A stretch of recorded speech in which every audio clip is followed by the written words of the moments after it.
آج کل یہ بات اگر ہم سب اپنے دلوں کو ٹٹولیں اور اپنا جائزہ لے کر دیکھیں تو وہ لوگ بھی جو پانچوں نمازوں کے پابند ہیں وہ اگر اپنی نمازوں کی طرف متوجہ ہوں تو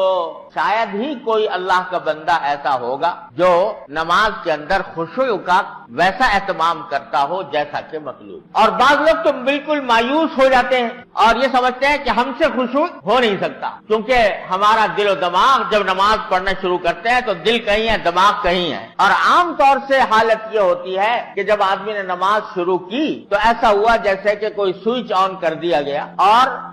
آٹومیٹک مشین کی طرح زبان سے الفاظ نکل رہے ہیں اور نکلتے جا رہے ہیں، دل کہیں ہے دھیان کہیں ہے، اور نہ سجدے میں دھیان ہے نہ قرات میں دھیان۔ یہاں تک کہ بعض اوقات ایسا ہوتا ہے کہ جب نماز پڑھ کے آدمی فارغ ہوا اگر اس سے کوئی پوچھے کہ پہلی رکعت میں کون سی سورت پڑھی تھی اور دوسری رکعت میں کون سی سورت پڑھی تھی تو بعض اوقات یہ بھی یاد نہیں۔ اس حالت میں ہم لوگ نمازیں پڑھتے تو بسا اوقات دل میں یہ خیال ہوتا ہے کہ جب اللہ تعالیٰ فرما رہے ہیں کہ نماز ہی ضروری نہیں ہے بلکہ خشوع بھی ضروری ہے تو بعض اوقات مایوسی پیدا ہونے لگتی ہے۔ لوگ اپنی نماز کے بارے میں یہ سوچتے ہیں کہ بھئی ہم کیا، ہماری نمازیں کیا ہیں، یہ تو ٹکریں مارنا ہے اور یہ اللہ تعالیٰ کے ہاں قبول ہونے والی نماز نہیں ہے، لہذا اپنی اس نماز کی ناقدری کر کے مایوسی میں مبتلا ہو جاتا اور اس مایوسی کا نتیجہ بعض اوقات شیطان یوں بہکاتا ہے کہ جب تم سے وہ نماز صحیح طریقے سے ادا ہوتی نہیں، قابل قبول نہیں، تو پھر کیا ضرورت ہے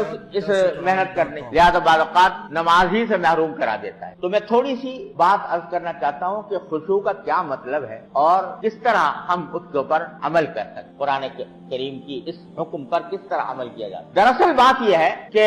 خشوع کے معنی یہ ہے کہ اپنے اختیار سے آدمی ان الفاظ کی طرف دھیان دے جو وہ زبان سے ادا کر رہا ہے۔ اس کا آسان طریقہ یہ ہے، یعنی جب آدمی نے نماز کی نیت باندھی، سورہ فاتحہ پڑھنی شروع کی، الحمدللہ رب العالمین کہا تو اس کو پتا ہونا چاہیے کہ میں الحمدللہ رب العالمین کہہ رہا ہوں۔ اپنے اختیار سے اپنا دھیان، اپنی توجہ، اپنا خیال ان الفاظ کی طرف لگائے جو وہ زبان سے ادا کر رہا ہے، یہ اتنا کر لے گا تو خشوع حاصل ہو جائے گا۔ اب کیونکہ اللہ تبارک و تعالیٰ نے کوئی ایسا کام انسان کے ذمے فرض نہیں کیا جو اس کے اختیار سے باہر ہو اور جو اس کی طاقت سے باہر ہو،